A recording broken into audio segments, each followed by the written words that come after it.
मनोहर लाल जी, किरण रिजिजू जी, महेश शर्मा जी, संसद के सभी सम्मानित सदस्यगण, लोकसभा के महासचिव, देवी और सज्जनों, अभी कुछ ही दिन पहले मैंने कर्तव्य पथ पर कॉमन सेंट्रल सेक्रेटेरिएट यानी कर्तव्य भवन का लोकार्पण किया है और आज मुझे संसद में अपने सहयोगियों के लिए इस रेजिडेंशियल कॉम्प्लेक्स के उद्घाटन का अवसर मिला है। ये जो 4 टावर्स हैं, उनके नाम भी बहुत सुंदर है। कृष्णा, गोदावरी, कोसी, हुगली, भारत की 4 महान नदियां जो करोड़ों जनों को जीवन देती हैं, अब उनकी प्रेरणा से हमारे जनप्रतिनिधियों के जीवन में भी आनंद की नई धारा बहेगी। कुछ लोगों को परेशानी भी होगी। कोसी नदी रखा है नाम, तो उनको कोसी नदी नहीं दिखेगी, उनको बिहार का चुनाव नजर आएगा। तो ऐसे छोटे मन के लोग जो होते हैं, उनकी परेशानियों के बीच भी मैं जरूर कहूंगा कि नदियों के नामों की परंपरा देश की एकता के सूत्र में हमें बांधती है। दिल्ली में हमारे सांसदों का ईज ऑफ लिविंग बढ़े, हमारे सांसदों के लिए दिल्ली में उपलब्ध सरकारी घर की संख्या अब और ज्यादा हो जाएगी। मैं सभी सांसदों को बधाई देता हूं। मेन फ्लैट्स के निर्माण से जुड़े सभी इंजीनियर्स और श्रमिक साथियों का भी अभिनंदन करता हूं, जिन्होंने मेहनत और लगन से ये काम पूरा किया है।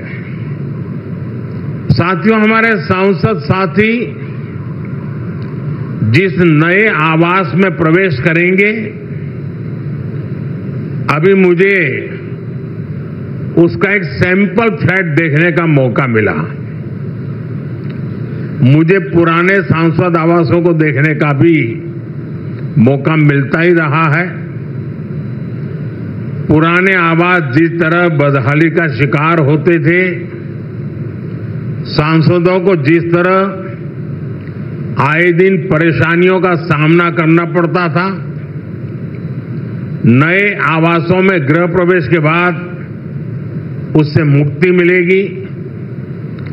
सांसद साथी अपनी समस्याओं से मुक्त रहेंगे तो वो अपना समय और अपनी ऊर्जा और बेहतर तरीके से जनता की समस्याओं के समाधान में लगा पाएंगे। साथियों, आप सभी जानते हैं, दिल्ली में पहली बार जीत कर आए सांसदों को घर अलॉट करवाने में कितनी कठिनाई आती थी। नए भवनों से ये परेशानी भी दूर होगी। एक मल्टी स्टोरी बिल्डिंग्स में 180 से ज्यादा सांसद एक साथ रहेंगे। साथ ही इन नए आवासों का एक बड़ा आर्थिक पक्ष भी है। अभी कर्तव्य भवन के लोकार्पण पर ही मैंने बताया था, अनेक मंत्रालय जिन किराए की बिल्डिंग में चल रहे थे, उनका किराया ही करीब 1,500 करोड़ रुपए साल भर होता था। ये देश के पैसे की सीधी बर्बादी थी। इसी तरह पर्याप्त सांसद आवास न होने की वजह से भी सरकारी खर्च बढ़ता था।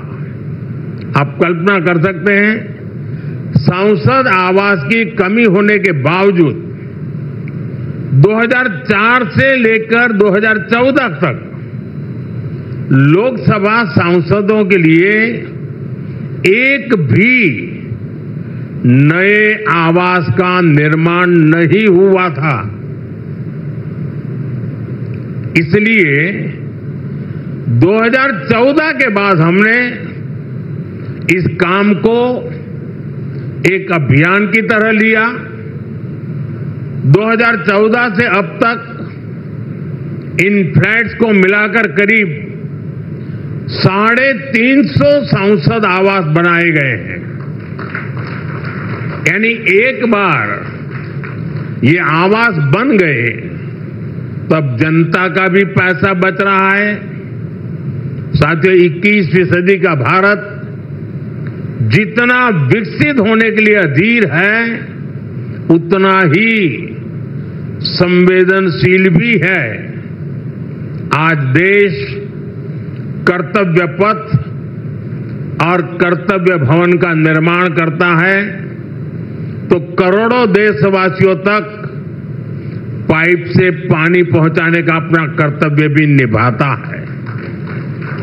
आज देश अपने सांसदों के लिए नए घर का इंतजार पूरा करता है तो पीएम आवास योजना के जरिए 4 करोड़ गरीबों का गृह प्रवेश भी करवाता है।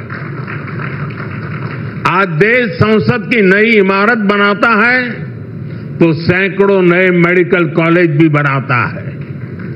इन सब का लाभ हर वर्ग, हर समाज को हो रहा है। साथियों, मुझे खुशी है कि नए संसद आवासों में सस्टेनेबल डेवलपमेंट, इसका भी विशेष ध्यान रखा गया है।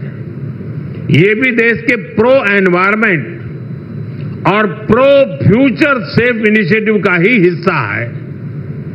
सोलर एनेबल इंफ्रास्ट्रक्चर से लेकर सोलर एनर्जी में देश के नए रिकॉर्ड्स तक देश लगातार सस्टेनेबल डेवलपमेंट के विजन को आगे बढ़ा रहा है। साथियों, आज मेरे आपसे कुछ आग्रह भी है। यहां देश के अलग अलग राज्यों और क्षेत्रों के सांसद एक साथ रहेंगे। आपकी उपस्थिति यहां एक भारत श्रेष्ठ भारत का प्रतीक बनेगी। इसलिए अगर इस परिसर में हर प्रांत के पर्व त्योहारों का समय समय पर सामूहिक आयोजन होगा तो इस परिसर को 4 चांद लग जाएंगे। आप अपने क्षेत्र की जनता को भी बुलाकर इन कार्यक्रमों में उनकी भागीदारी करवा सकते हैं। आप अपने अपने प्रांतों की भाषा के कुछ शब्द भी एक दूसरे को सिखाने का प्रयास कर सकते हैं। सस्टेनेबिलिटी और स्वच्छता, ये भी इस बिल्डिंग की पहचान बने, ये हम सबका कमिटमेंट होना चाहिए। न केवल सांसद आवास बल्कि पूरा परिसर हमेशा साफ स्वच्छ रहे तो कितना ही अच्छा होगा। साथियों, मुझे आशा है हम सब एक टीम की तरह काम करेंगे। हमारे प्रयास देश के लिए एक रोल मॉडल बनेंगे और मैं मंत्रालय से और आपके आवास कमेटी से आग्रह करूंगा, क्या साल में 2 या 3 बार ये सांसदों के जितने परिसर हैं उनके बीच स्वच्छता की कंपटीशन हो सकती है क्या? और फिर घोषित किया जाए कि आज ये जो ब्लॉक था वो सबसे ज्यादा स्वच्छ पाया गया। हो सकता है 1 साल के बाद हम ये भी तय करें कि सबसे अच्छे वाला कौन सा और सबसे बुरे वाला कौन सा, दोनों घोषित करें।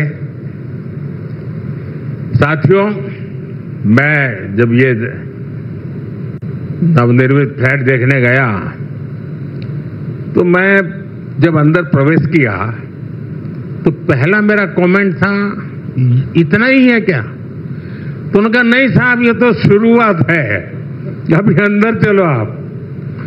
मैं हैरान था जी, मुझे नहीं लगता कि सारे कमरे आप भर पाएंगे।